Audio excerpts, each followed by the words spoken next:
పార్వతీపురం మన్యం జిల్లా పాలకొండ మండలంలోని అంపిలి గ్రామంలో పవిత్ర నాగావళి నది తీరంలో అమరనాగలింగేశ్వర ఆలయ ప్రతిష్ఠా మహోత్సవం అంగరంగ వైభవంగా జరిగింది.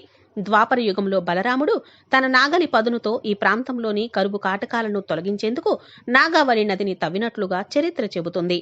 స్వయాన ఆయన చేతుల మీదుగా కపోతం మల్లేశ్వర స్వామి, గుప్తేశ్వర స్వామి, సంగమేశ్వర స్వామి, ఉమారుద్ర కోటేశ్వర స్వామి, మణి నాగేశ్వర స్వామి అను 5 పంచలింగాల క్షేత్రములుగా ప్రతిష్ఠింపబడి పూజలందుకొనుచున్నాయి.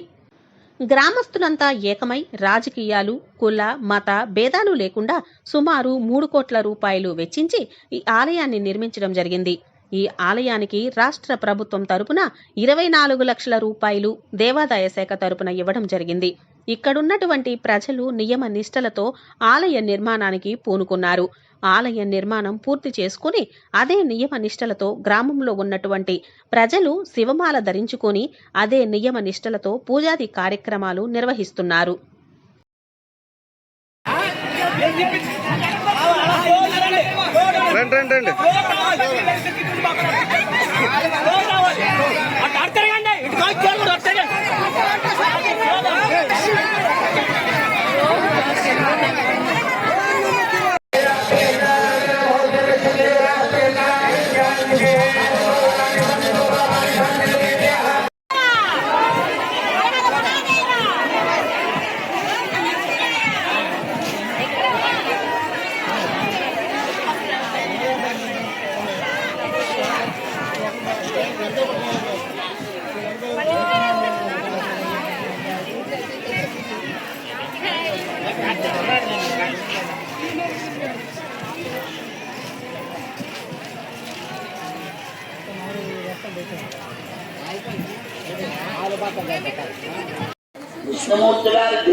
అంపిలి గ్రామంలో శ్రీ శ్రీ శ్రీ అమరనాగలింగేశ్వర స్వామి ఆలయాన్ని గత 10 సంవత్సరాల నుంచి ప్రారంభించామండి. ఈరోజు 2016లో ప్రారంభించాం.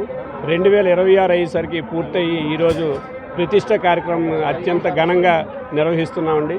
దీనికి సహకరించిన అంపిలి గ్రామ ప్రజలందరికీ, చుట్టుపక్కల గ్రామ ప్రజలందరికీ హృదయపూర్వక నమస్కారాలు తెలియజేస్తూ, అలాగే ఈ ఆలయాన్ని ప్రతిష్ఠించడానికి చాలా వెచ్చించి సుమారు 3 కోట్ల రూపాయలు వెచ్చించి ఈ ఆలయాన్ని నిర్మించామండి. అలాగే ఇక్కడ ఇటువైపే నాగావళి నది పక్క నిర్మించడంతో పాటు ఇక్కడ అమరావతి ఆనందవనం అని శ్మశాన వాటికను కూడా ఇక్కడ నిర్మించడం జరిగిందండి. దానికి కలివరపు దాలరాజు గారు అనే ఆయన ముందుకొచ్చి ఈ ఆనందవనం అనే శ్మశాన వాటికి నిర్మించారండి. దానికి సుమారు ఒక 70 లక్షలు అయింది. అలాగే బలరాం ఘాట్ అని చెప్పి నాగావళి నదికి మెట్లు కట్టడానికి కూడా ఒక 10 లక్షల రూపాయలు వెచ్చించి ఒక 40 అడుగుల వెడల్తో నదికి మెట్లు కట్టడం జరుగుతుందండి. నదిలో స్నానం చేసి డైరెక్ట్గా శివాలయంకి వచ్చి శివాలయం దర్శనం చేసుకోవడానికి వీలుగా రోడ్లు అన్నీ సమకూర్చామండి. దీనికి అంపిలి ప్రజలు ఎంతో శ్రమించి ప్రతి ఒక్కరూ సహకరించి ఈ ఆలయ నిర్మాణాన్ని ఇంత దిగ్విజయంగా సుమారు 2 ఎకరాల ప్రాంతంలో ఈ నాకు తెలిసి ఈ మండలంలో ఈ చుట్టుపక్కల గ్రామాల్లో ఏ గ్రామాల్లో కూడా ఇలాంటి ఆలయ నిర్మాణం జరగలేదని నేను అనుకుంటున్నానండి. కానీ చాలా బాగా నిర్మాణం జరిగింది. ఈ చుట్టుపక్కల గ్రామాలందరూ వచ్చి ఈ ఆలయాన్ని దర్శించాలని హృదయపూర్వకంగా తెలియజేస్తూ